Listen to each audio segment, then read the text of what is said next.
Baie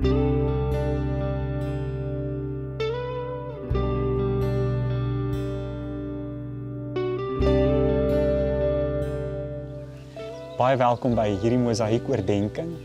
En vanoggend deel ek 'n gedagte met jou rondom rus vir die siel en dat ons siel ten diepste 'n ritme nodig het om rus te vind.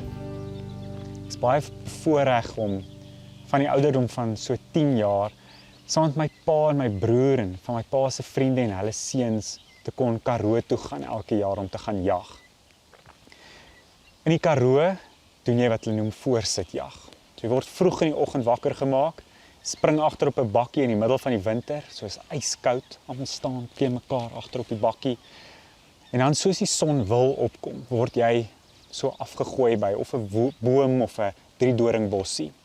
En meeste van die tyd was dit maar 'n bossie gewees. En daai bossie is nie baie groot nie.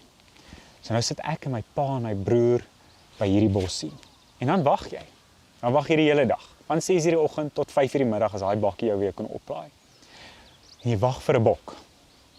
So jy sit daar. En nou vir 2 klein seentjies so van 10 jaar en 8 jaar is dit nogal 'n uitdaging. En baie keer as my pa vir ons sê, "Wag, hier kom iets." Dan is ons so nuuskierig.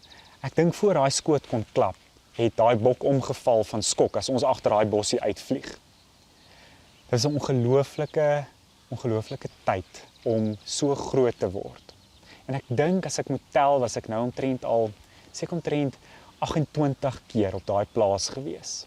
En op dieselfde manier, elke jaar in die Julie vakansie, daar gaan jag. Maar interessante ding het gebeur so oor die jare. Soos ek ouer geword het ek my eie geweer gekry. En dit beteken ek het my eie bossie gekry. En ek is oor jare geleer hoe om by hierdie bossie te wees, om jou plekkie voor te berei, om reg te maak.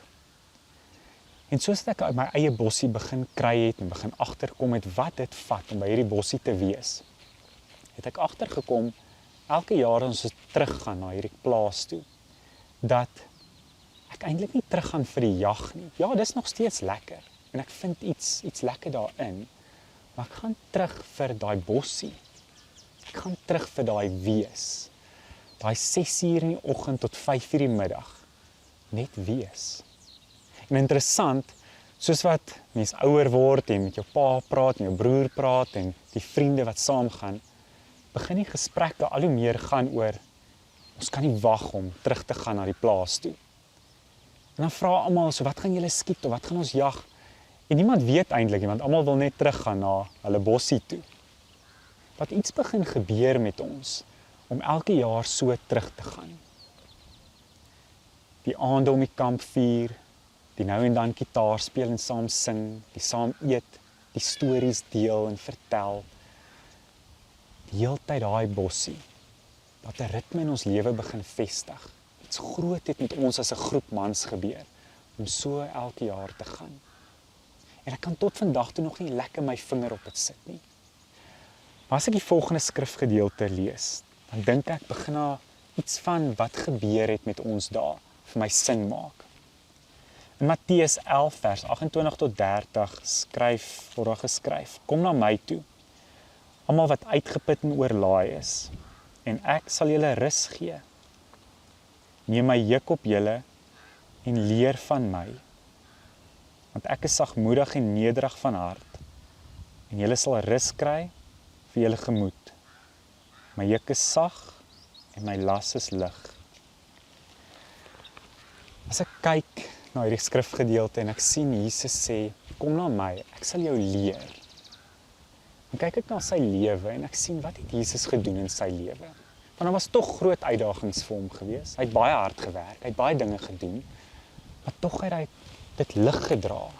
Sy siel was lig. Hy het dit gemaklik gedoen. En as ek kyk na hoe hy dit gedoen het, dan kom ek agter, dit was nie soseer in die doen, as wat agter die doen gebeur het met hom. Hy het baie natuur toe gegaan. Hy het baie gegaan vir lang staptogte. Hy het baie geëet saam met vriende en mense. Hy het gesing. Hy het tyd spandeer in community. Ek wil amper my woorde sê, hy het 'n bossie gevind. Hy het 'n manier gekry om sy siel rustig te maak, rustig te raak. En vanuit daai rus uit het hy gaan bedien, het hy in die lewe ingegaan. Ek dink wat ek agtergekom het van ons bossie, ons plaas, ons Karoo jag, is dat daai bossie is 'n plek waar ons siele rus gekry het. Ons het 'n ritme in ons lewe ingebou waar ons siele rustig geraak het. En vanuit daai rus uit het ons in die lewe ingegaan. En dan het ons die lewe gedoen met alles wat ons het. Die uitdaging het begin raak. Ons wil meer teruggaan na die plaas toe. Ons wil meer daai bossie kry. Maar ons het nie geld en verlof om heeltyd bossie toe te gaan nie. En ek dink wat ons begin vind het is, hoe bring ons die bossie in ons lewe in? Hoe die bossie begin lyk in my huis, by my werk, in my verhoudings, in my sport. Hoe vind ek rus vir my siel in die lewe om my? Want is tog onnatuurlik om heeltyd Karoo toe te hardloop. Hoe vind ek daai bossie in my lewe? Ek weet nie waar jy is vanoggend nie. Ek weet nie wat hierdie storie in jou losmaak, of as jy dink aan hoe Jesus dit gedoen het nie. Maar waar het jy al so rus gevind? Waar is jou bossie? Dalk is dit die see, of die strand, of 'n vuur, of wat ook al. Wat se stories is daar in jou lewe? Wat se uitdagings is daar nou in jou lewe? En hoe kan jy die twee bymekaar bring? Hoe kan jy daai ding waar jy voel, of daai plek waar jy voel, ek rus vir my siel kry, en vanuit daai rus gaan ek hierdie lewe aanpak? Hoe kan jy dit inbou in jou lewe, sonder om heeltyd weg te hardloop uit die lewe uit? Ek wil jou nooi, vat daai bossie saam met jou in jou lewe in, oral waar jy is. En kom ons sluit ons oë en ons vra dit en vat dit so saam na die Here toe. Here, dankie dat U natuur gebruik, dat U 'n bossie gebruik, om ons bewus te maak van hoe ons siel nodig het om eenkant te kom, rustig te raak. Dat deur een aksie ek bewus word dat my siel nodig het om eenkant te kom, en dat hy nodig het om 'n ritme te vestig.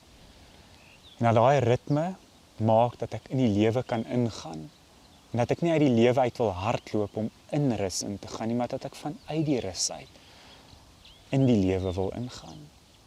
Here, dankie vir ritmes. Dankie vir bossies, dankie vir die natuur, dankie vir alles wat U vir my gee. Here, en ek bring elke persoon voor U nou vandag, laat hulle daai bossie vind in hulle lewe. Dat ons nie weg te gaan nie, maar dat ons kan ingaan in dit. Dankie dat ons kan vra in genade en liefde. Amen.